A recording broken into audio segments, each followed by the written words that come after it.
Cheers. Thanks for coming. Nice. That's it. Thank you. Cheers. Thank you.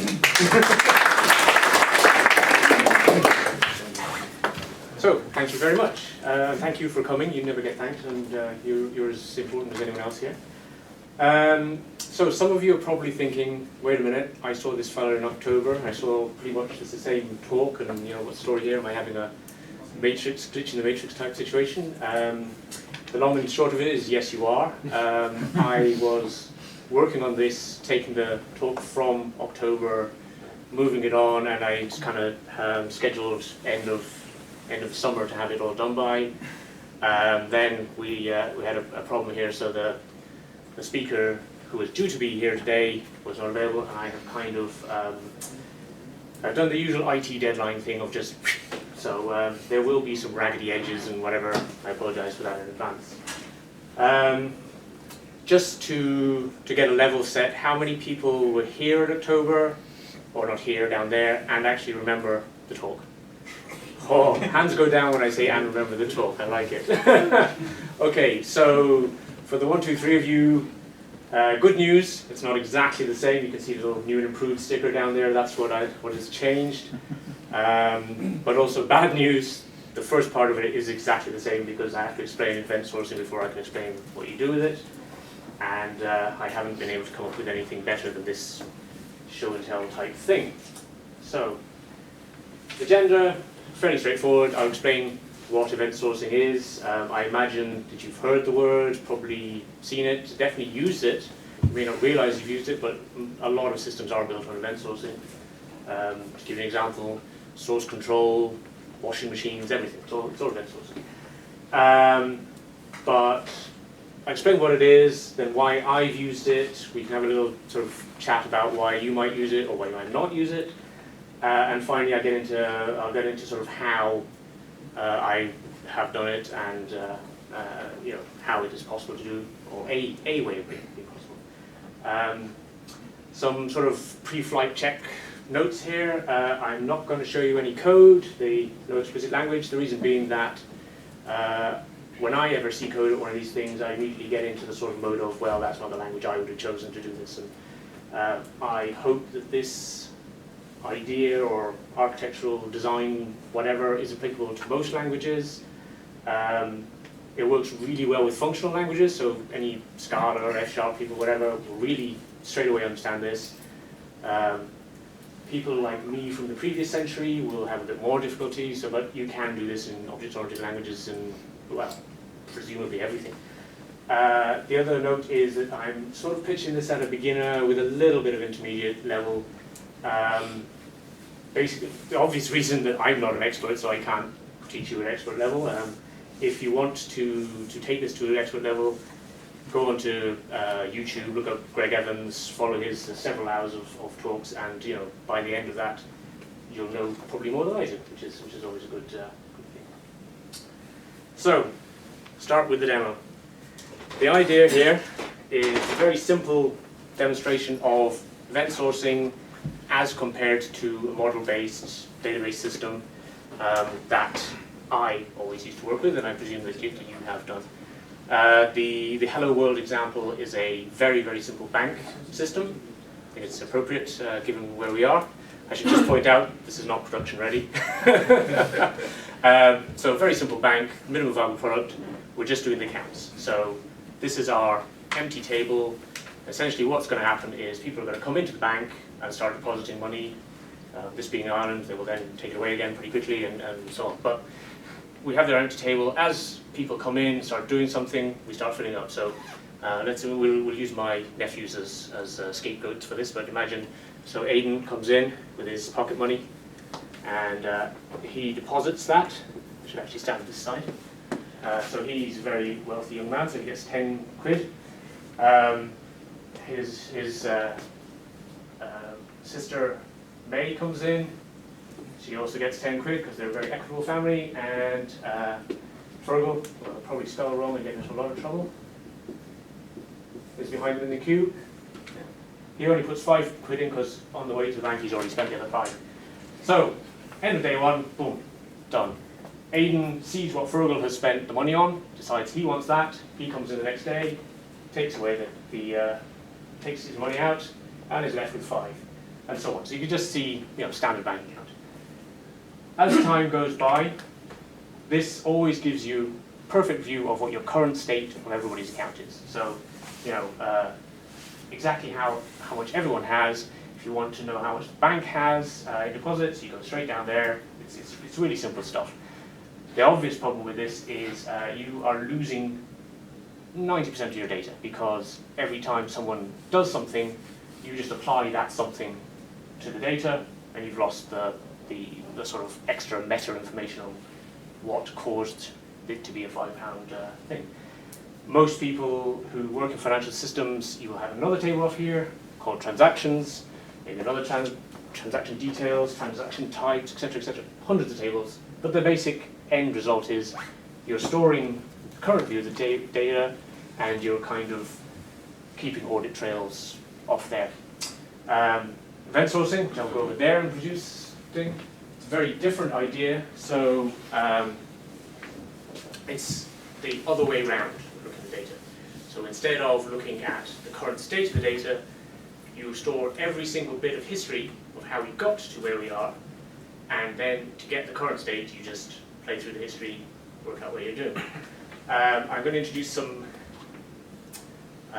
definitions, but probably get them wrong, so do pull me up on this. The first thing is people talk about aggregates.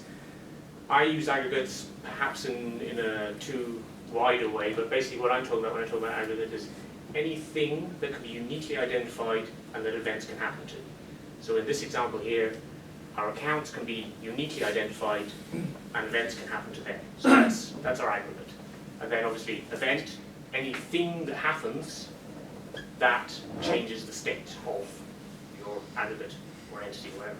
So we'll throw up some dummy aggregates here. These are the aforementioned unpaid nephews, nieces. And so essentially exactly the same idea, except that to start, when the person comes in, first thing they're going to do is they're going to say, okay, they're going to open their account with $50 there, 50 euros. I've Americanized that. And so he opens his account. She actually transfers money across. I don't know if it's he or she, so apologies for that. So that came in from a different method than that. But anyway, you started your thing. Deposits are going on.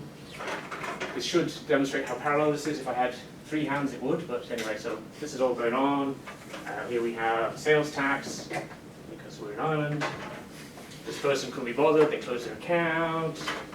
This person got some interest, and so on. So, up it goes. And then they got a credit card fee and some sales tax as well. So what we have here is the accounts expressed as their history. The rules for an event stream, very simple. You can't take an event off. It's like Fight Club. Rule number 1, no event may be taken from the event stream. And rule number 2, no event may be changed once it's on the event stream. So the obvious thing you're going to say is, well, people type stuff in, they type it in wrong, how do you deal with that? The way that you deal with that is, for the wrong record, you create a compensating, like a fixing record. So let's imagine, so the account closed, that was a mistake. I pressed the wrong button on the poorly designed interface, close the account. How do I deal with that? You don't take that event off, you put another account opened event on, and basically that gives you your current state. So that's the background. To get data out of these wonderful things, you do what's called a projection. So you basically run up the history. Projection is a really, really simple piece of code and cares about 2 things. The first bit is a filter that says, do I care about this event type? The second is, if I do, what do I do with the data that's in that event type? So as we're in a financial company, I will do the first nice easy one is a profit and loss thing. Profit and loss for a bank account is, it's got 2 events there. If interest occurs, your profit and loss goes down because you, the bank, have paid interest to the client. And if a card fee occurs, your profit and loss goes up. So essentially, if you want to know what your profit and loss of any given account is, you take the projection, you run it across the event stream, and you come up to the end result. Now, where this is quite powerful is you can stop anywhere. So if you want to know what your P&L was yesterday, you run it up until yesterday, and so on.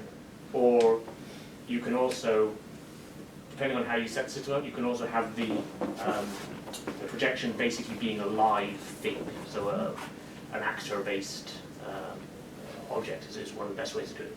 So essentially, as events happen, the projection gets updated. So that's basically it. A more complex one, the account balance. Again, for each different event type, we just go through, and if we care about the event, we do the action. So transfers in, we care about, they increase the balance. Interest we care about, you increase the balance, and so on. So basically, more complex, but the same idea.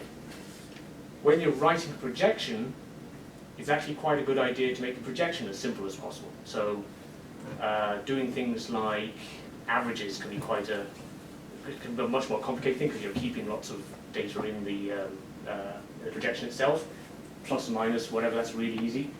The added advantage is if your projection is immutable, you can cache that as well.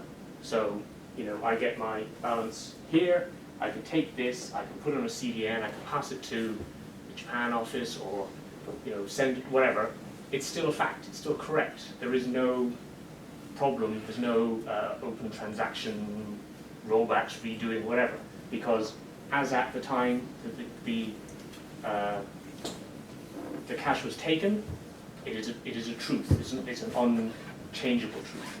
Later events can come along, can alter that projection, and then you would have a later cache. So essentially you get another stream of caches here, so you can do that.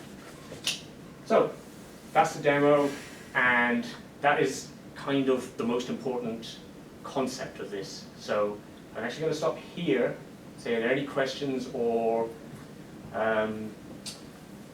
things I could clarify, anything like that? Anyone got any statement that's preposterous because? No? I was wondering what you would do in the case of you had a very large event stream, That's a very good question. You can cache a certain point if you have a very can't think of a better word than boring. If you're an event stream that has a few kinds of events, you can actually take a meaningful starting point snapshot. The problem is that as soon as you do that, you've lost all your history. The way that you do this, if the CFO is not in the room, is you just add more hardware, basically. Because, well, I mean, the long and the short of it is computers are cheap, memory is cheap, people are expensive. So this, whatever. And actually, the Lego gives a kind of a wrong impression of the growth. You can actually put an awful lot of events into something and store it on a thumb drive. I have so I work in a company that does stuff for hedge funds and pricing and stuff like that. But one of the things that we do is asset pricing. But because each asset has its own event stream, the event streams are in the order of megabyte. So that loads handily in memory, blasts straight through it if you want to get a price history of something or whatever. But they are quite undifferentiated, better than boring, undifferentiated event streams.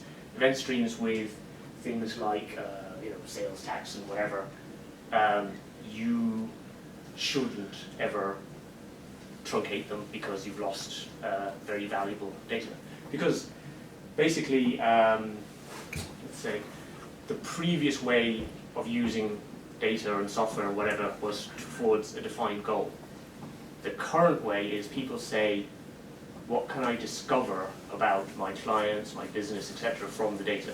So that's basically, don't throw stuff away, go into a meeting and justify having another hard disk or whatever it is. They get cheaper. In fact, even since we started this talk, they've got cheaper stuff. But it's a very good point, and it is one of the biggest things that scares people off is, well, if you're running that projection, surely it takes forever. Totally valid, and what I would say is just try it on the hardware you've got, because actually it's not particularly bad. And the reality is that inside an RDBMS, something similar to this is happening anyway. The transaction log of a database is, it's cleverer than this, but it's that, So you can do that. The other question you often get is, so the example I did there is, you get the sum of how much is in the bank, you just go straight down there, select some, I'll give it a better name, select some amount from table, you get the total. It becomes more tricky when you have this, because if you want to do that, you have to run the balance projection for every thing, and then essentially it's a kind of map reduce. So the balance gets to here, the balance gets to here, the balance gets to here, you put them all in a queue, and you pass them over to a, whatever your function is, so a sum function. Is that okay, or is that lost anyone, or is it? Okay, so the advanced stuff, which I haven't, I've got working, but I haven't really, I'm not 100% on. So this could be nonsense, and in which case it's going to be a very interesting talk for me and my boss next time when this goes to production. But essentially, the other question with databases is how do you do the sort of where clauses? So in that, select star where balance is greater than 10, you get layback. That's really simple. Same thing here. How do you do that kind of thing here? You again have to run the projection for everyone who's in the potentially could be in the result set, and then pass that through a filter rather than through an aggregate. And that feels slow, and if you have huge sets of, if you have like all the assets that are listed on Bloomberg or whatever, that is slow. There's no question about it. And in some businesses, that will be a deal breaker. My business is not, because you very rarely do anything where you say, give me the average price of 20 uncorrelated things, or that kind of thing. But in something like maybe bank accounts, that could happen.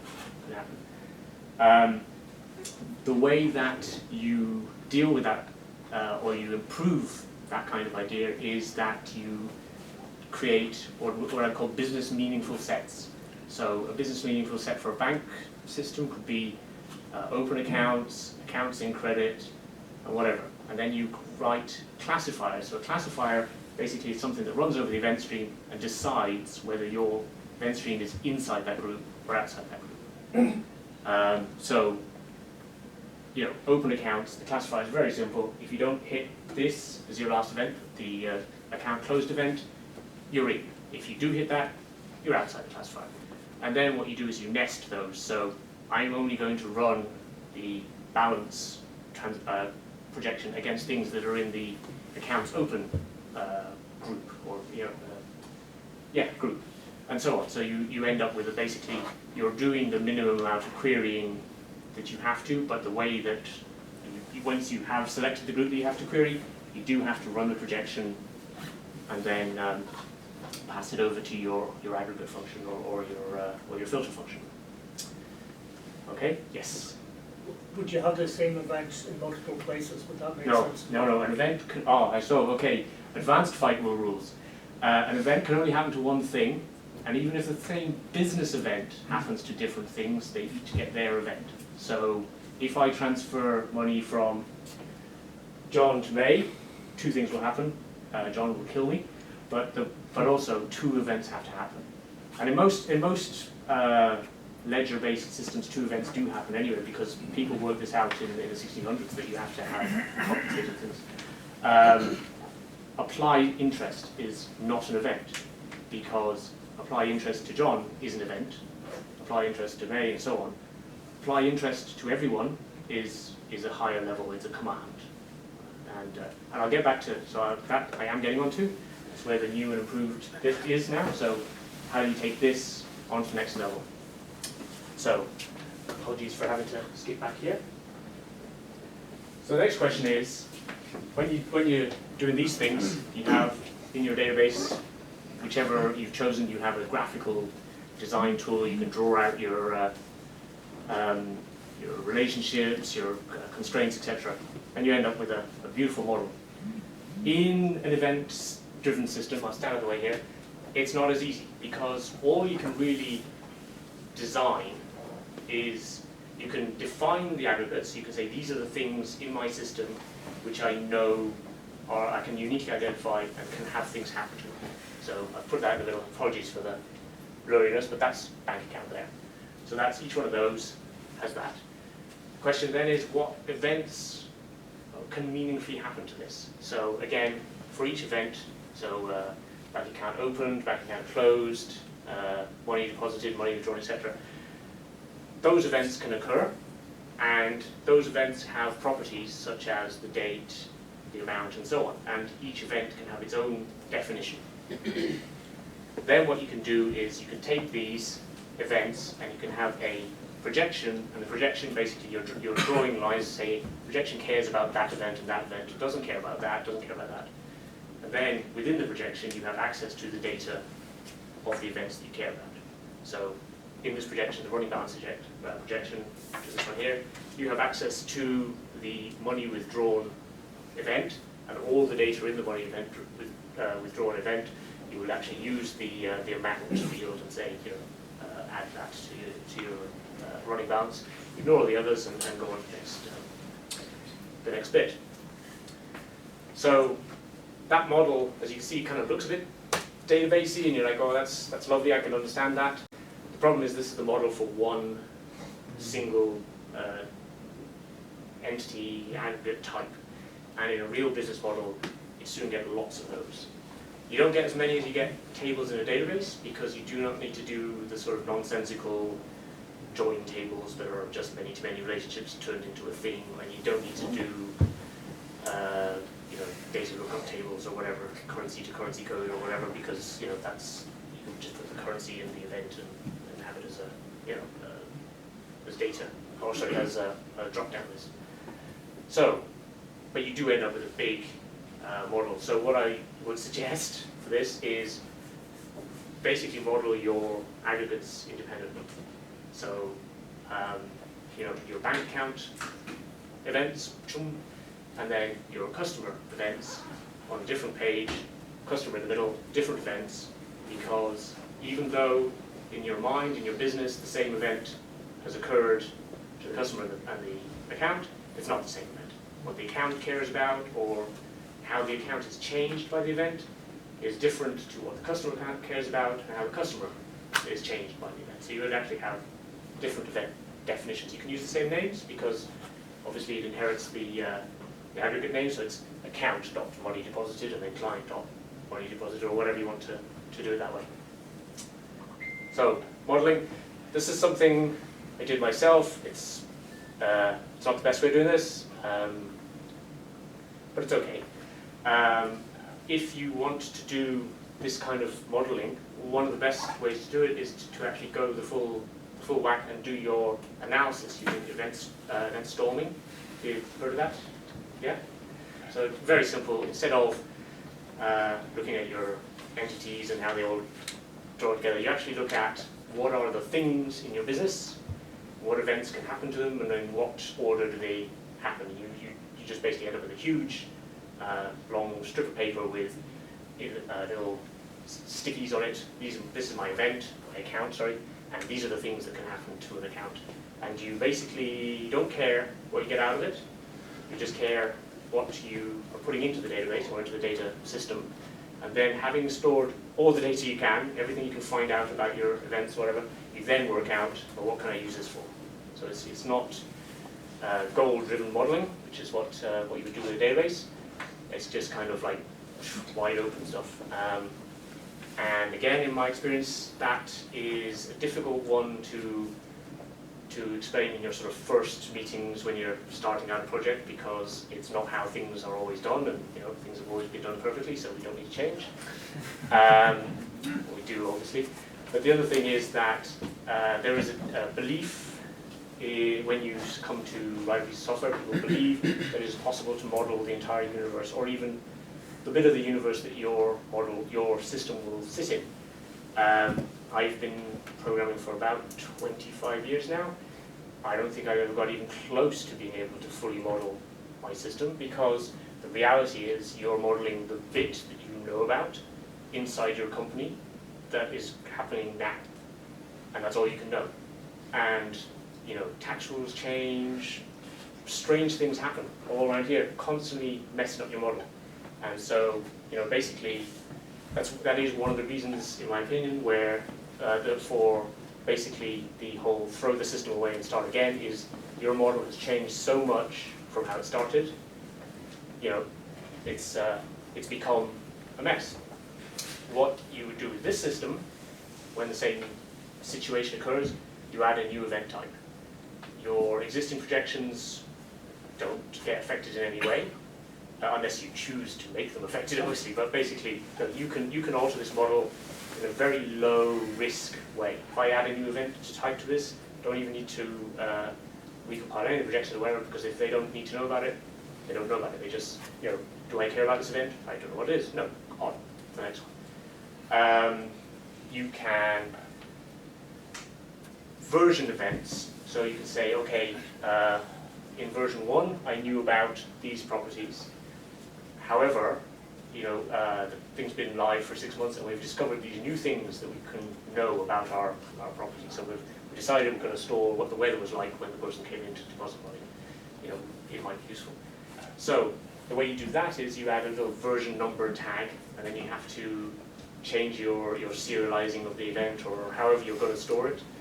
So how you're going to store it needs to know which version it's reading back from the database to know whether those fields can be populated or not. Again, that's something that has been solved in programming.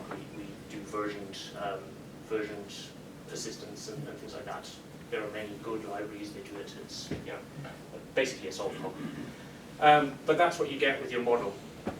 And as I say, if you are doing it, do a nice color one like this, because when you go to show your manager, it's not as terrifying as saying we don't really know what the system is and it's mostly going to consist of events and code and whatever. That's quite a leap to get to that. So getting to the next bit. So I did this before, and I don't think I had enough experience myself to really talk confidently about this. But I've kind of grouped things together now. So business fit, we'll start with that one. If your business already works this way, you'd be surprised how easily the business people totally understand it, and they're like, well, that's the most obvious thing I've never heard. Why did you put it in tables that didn't make any sense? So financial services, everything, IoT, whatever, like things that happen by events. People tend to think in events if they haven't been trained, using CODS laws and all that kind of stuff. People think in events. As soon as they have been trained in CODS laws, they don't. Which brings us on to this problem: ease of use, tooling, developer experience. There is obviously a bit of a ramp on this, or a mindset change, because it's really difficult to look at the thing and say, I understand the system. Whereas, you can fool yourself by getting a database model and say, I understand the system. I don't know what that field's used for. I know that table's not used anymore, etc. But yeah, I understand the system. You can't do that with this. Even if you have modeled all the events, you'll get such a huge thing. So the way that you deal with that is you compartmentalize it. If it's not your job today to think about the accounts entity, don't look at the accounts entity, because the stuff you're doing won't impact it anyway, and away you go. Tooling, not great again, but it's okay for us because event definitions are in code. So either if your language allows it, use an interface, define the event definition, etc., and then your projections can consume that interface. If it doesn't, you have to hard code it in as whatever. But it's code. It's very very straightforward and readable. And the other thing, ease of use, is if I get a bug and it's in production and I happen to know that something wrong with, let's say, May's account. If I want to debug that, I literally just take a copy of the event stream, put it on my machine, and step through. And I have, in that event stream, I have everything that happened to the one in production.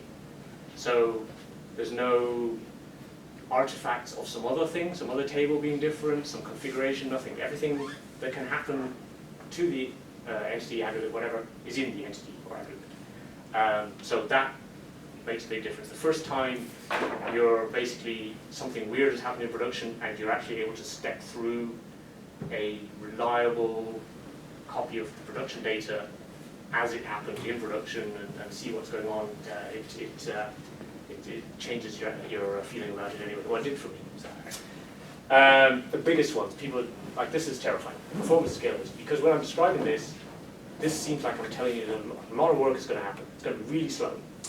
And if we were in the world of monolithic great big servers, you'd be absolutely right, because it would have to do one, then do the other, then do the other, and stepping through thousands of events, go in and retrieve them off the disk, etc.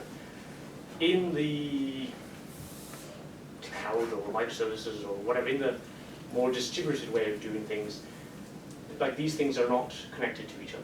So there is no reason why you can't run all the projections in parallel. They're obviously hardware constrained, but there's no logical reason. There's nothing that can go wrong. There's also no need to get too hung up on locking. If someone writes an event while you're reading, if it occurred before you got to the end, you include it. If it occurred after you got to the end, you don't include it. But because where your history is unchangeable, you don't have to worry about someone changing event 3, deleting event 5 while you're up here, which is what databases do, locking, mostly what databases do locking for. And obviously, not only are these logically separate, they can be physically separate.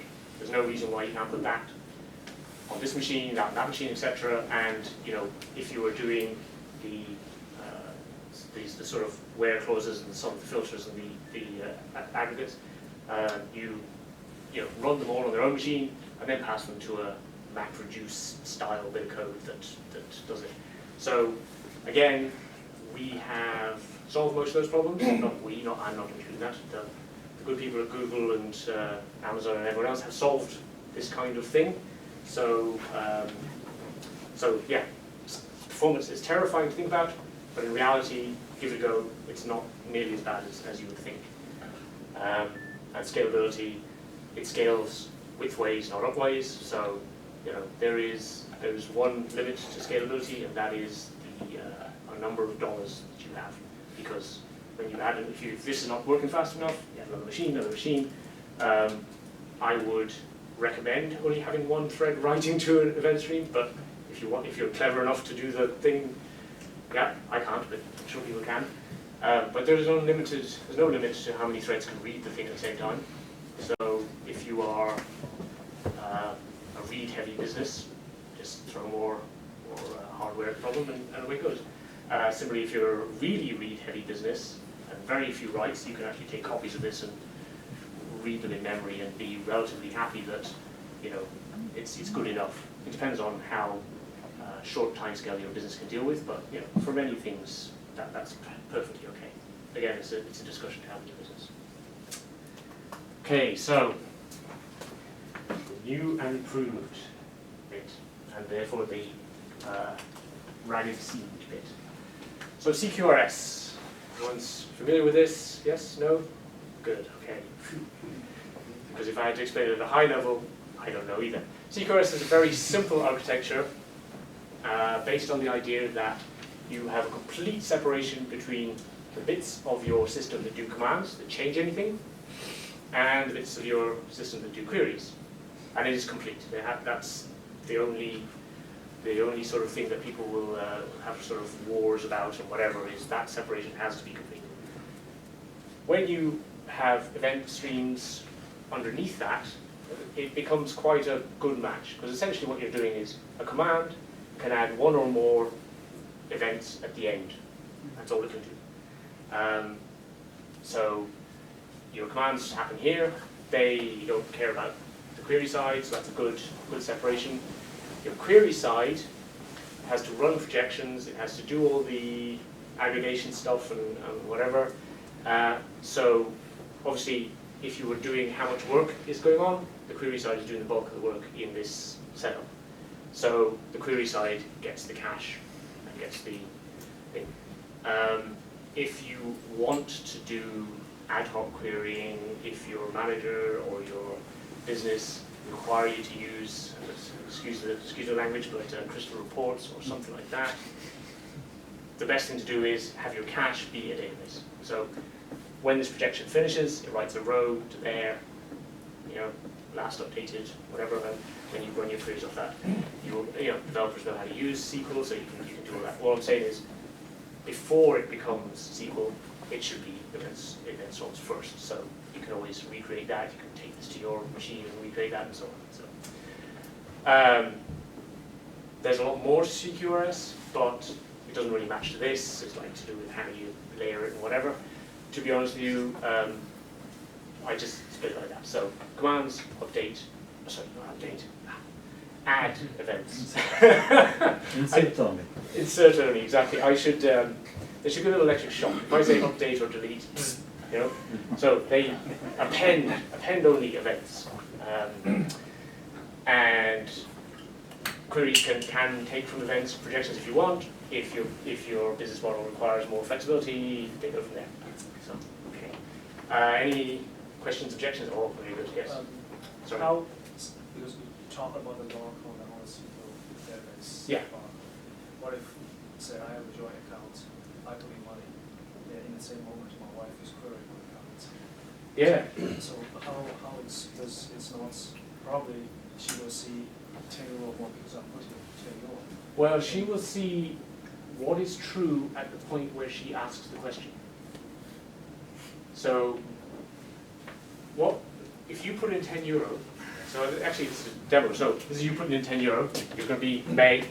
This is what happens, right? I get right in the way of the board, you can't read that. 20. Hey! That's your balance. That's what a database does. Yes, So, there's a log in say Oracle database. Yeah. It has the exactly. So if your wife asked how much money was in your account while you were adding that $10, she could get 3 answers. She could get $10 if she asked before you'd started adding. Yeah. She could get transaction log timed out if it was a bad viewing system and you were, she got the error message. Or she can get $20. All of those 3 things, like the database has enforced that, but all of those 3 things are available for this because they're true at the point when they were asked, except for the transaction log stuff, because that's just, But that's basically it. Yes, you're absolutely right. And when I'm trying to sell this to people, believe me, that's like, wait, what? Eventual consistency? I cannot have that. Well, so the tip on that is, eventual is a really short period of time. Like it really is. You're writing an event, and then I'm reading it with projection as a bank account, so maybe what? I mean, I'm a busy person, but I don't think I have 20,000 records in my entire bank history. So there's no need to guarantee the consistency between Eventual consistency is is real life, right? Yeah. It's like, that's what happens right now, as you described. Somebody puts in money in the bank account, you can't see it, then you can't see it. Now, So at that period of time, it depends on the system, depends on the requirements, but there is a period of time, even in transactional database, even in your ACID thing, that everything, if you stretch your transaction log, you see exactly that state, right? each point. There is some point where this is the point, can't see exactly. this, Well, see, the point is the database will prevent you reading it until the write is complete. So the database will say, you can read 10, oh, the write has started, so you can't read. The write is completed, you can read 20. So it has enforced that gap. And if you absolutely have to do that, you could put a little flag on here, message not on this thing saying, I'm busy, come back later, and then whatever. But then whatever's doing that flagging, if that falls over, you've got a lock, and that's how databases do it. To give you an example, this is actually, and we're in a financial services company, so I probably shouldn't tell you this, but when I was a student a long, long time ago, I used to have a card limit. There's £20 starting. Is this what, 20 euro? So £20 starting. You could only take out £20 on your card. So I would go to my own bank, put in the thing, boom, boom, boom, boom, boom, boom, boom, get my £20, I would run around the corner, and you had to go fast. And there's about a 50% chance you could get another £20. Now, the next week, £40 would have gone from my account because they would consolidate that. But, you know, that was an open transaction. Now, I presume they were using databases, but of course they were two companies. So that's, you know, you can't put a transaction across a boundary. You know, it'll kill you. You know, it's a very difficult thing. You had a question as well? Yeah, actually I have two. Oh. One, like you mentioned commands are like, for instance, multiple events in different event stream. Are those commands somehow atomic, or like what if they die at like?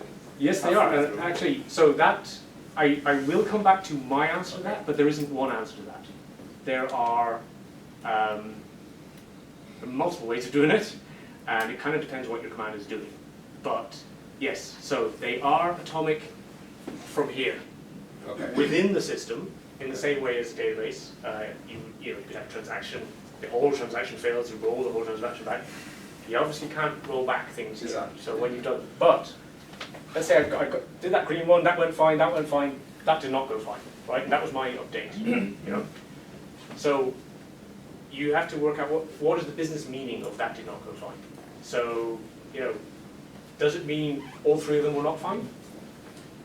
If it does, then for this one and this one, I need to put another event at the end of it that says, sorry about that, that last event was not reliable, ignore it, and, you know, or not ignore it, undo it, and carry on. But it depends if the event is meaningfully atomic. So the classic example would be apply interest. You know? Apply interest, it's the end of the day in the bank, and everyone gets interest at 1%, let's say. So your command, apply interest 1%, comes down here, works for him, doesn't work for him, right? Put him in a queue or in a thing, and another one here saying the interest didn't work, you know? So it's kind of a poisoned situation. The next morning when someone comes in, they have to go through the small amount of things that didn't, well, we're in computer land now. The next process following along will go, oh, these accounts didn't take properly, do an appropriate action. And depends on your percentages, but really this should be 5 nines or more. And the exceptions, they're called exceptions for a reason, they should be an exception. If your business logic routinely doesn't allow you to do something, it's not an exception. You need to work out, like, why am I issuing commands that aren't able to succeed? So that's, yeah. But yes, many different ways of doing that. That would be my preferred way, but that's because of the business I'm in. I don't know that, you know, if you worked in neonatal monitors or something like that, I don't think that would be an appropriate way of dealing with it. You know, there might be set off alarms, call people in, I don't know, something like that. But yes, you don't have what the database gives you automatically. You do have the decision to make. What do I do about a command that fails? Similarly, query that fails. They say, well, how can a query fail? Well, if this was marked as unreliable while the query was running, you have to make a decision. Do I run a projection on it, even though it may be unreliable, or do I ignore it, or do I kill the whole query? And again, in a database, it depends on your read committed flag, but essentially most businesses would say, I kill the whole query. And that's just it. I kill the whole query because this record is in a state I can't deal with. But you have to make that decision for your business. You know, as in my business model, that's okay. Well, unless it's an FX rate or something like that, in which case obviously you kill the whole query because it doesn't make any sense. But sometimes it'd be like, you know, the last 10 transactions or whatever, if the 10th one is not available and I'm not doing an aggregate, just show 9, that's okay. You know, it really, you know, you have to make a decision yourself, so yeah. Anyone, yes? So in relational database, when you do a change in a database, you open a transaction, you do your stuff, you close the transaction. Yeah. Something goes wrong, you roll back everything. Yeah. And you don't care what are the side effects because you roll back everything in a single package. Yes. In this case, your logic needs to understand all possible side effects and provide an additional change in the stream to roll back every single side effect. And you do not know all the side effects in advance. You don't know all the side effects. I wouldn't say you need to know all the side effects. I think what you need to know is how your command is individualized. You know, so what does the command mean to each event stream? Because you need to then decide what am I doing for those event streams that the command didn't get to. Or what am I doing to those streams that the client did get to? It depends on, is your business, what's the database term for, like, you can be permissive for dirty writes or not, or anyway, your business model will have Serialization level. yeah, exactly. So your business model will say, I either do care that I want everything rolled back, in which case what you would do is you have to know what's being rolled back, whatever. And I will get to a little aha moment, or there won't, I don't know. But there is, how do we do this? I'm going to explain that bit a bit later, but that is really, it's a little bit weird and out there, so I didn't want to put it too early in the thing. So. I just wanted to comment on that. Those commands are usually, in most cases, are specific, and they're for a single entity, for a single, what you call aggregate, I don't know how to, but the bounded context. So all this thing has to happen together, but it is a very small unit of work. Yeah. So in that scenario where you do calculate interest, there would be a command for each group of logical things that need to happen, and like I said before, they would be successful, or 99.99% successful, otherwise it's an exception, and each and every command works on its own bounded context, so there is no kind of what you're describing in a relational database where everything needs to happen together. This is the bounded context. Exactly, yeah. And if this one thing needs to happen. If you need the level of guarantee that a database gives you, you can either roll your own around this, which is doable, or you can store this kind of thing in a database, which I really don't recommend, but people do. You lose all the benefits, but whatever. What is the best practice to start on today? Best practice, right. This is really controversial. This will get me in a lot of trouble. There is a technology that has been developed for a long, long time. It's really battle-proven. Most operating systems are fantastically optimized for it, most hardwares and whatever, for this, and it's called file. So if this is a file, this is a file, this is a file, like, the hardware understands that. The hardware has been written like that. It can multi-thread, all the things that you need to do. All the hard problems are, well, again, it's controversial. There are some operating systems that don't do it very well, but this is a file. I do the storage for this on Azure, so cloud-based. AWS would be exactly the same, and their best equivalent is a thing called append blob, because it is a write-only file, which is absolutely fantastic, because there's no code to delete or whatever, so you don't have to think, I must remember not to delete, or talk about deleting, or talk about byte load, that kind of thing. So, that's a good example. If your system doesn't have such a thing, encapsulate it and stop out anything that does deletes and appends or updates or anything, and just end up with that. Within it, how do you store the data within it? Serialize it. Again, people like binary because it's fast or whatever, but again, these events are small, so JSON is really fast enough, in my opinion, in my experience. And the advantage is, of course, you can open an event up and read it in Notepad or whatever, it's, makes sense. But opinions vary. If you are not going to use a file, and you're going to lose some of the thing that you want to, then obviously you can see the different shapes here. That's NoSQL shape. That's so a NoSQL solution is probably better. The reason, and it is controversial, but a lot of people put this in databases. The reason you don't put this in a database is, like, every event has to have either a new table or some more fields added to the current common table or whatever. So you will lose the point of this. And also, the best minds in the world are working on distributed transactions, distributed databases.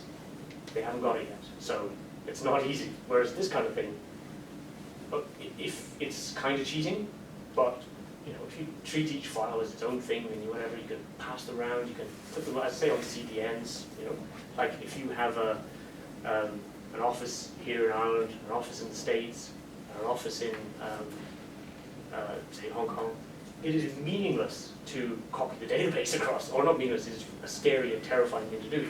But it's quite possible to say, okay, the office closed here, right? So this is no longer can be written from Ireland. Put it on CDN or put it on a file transfer.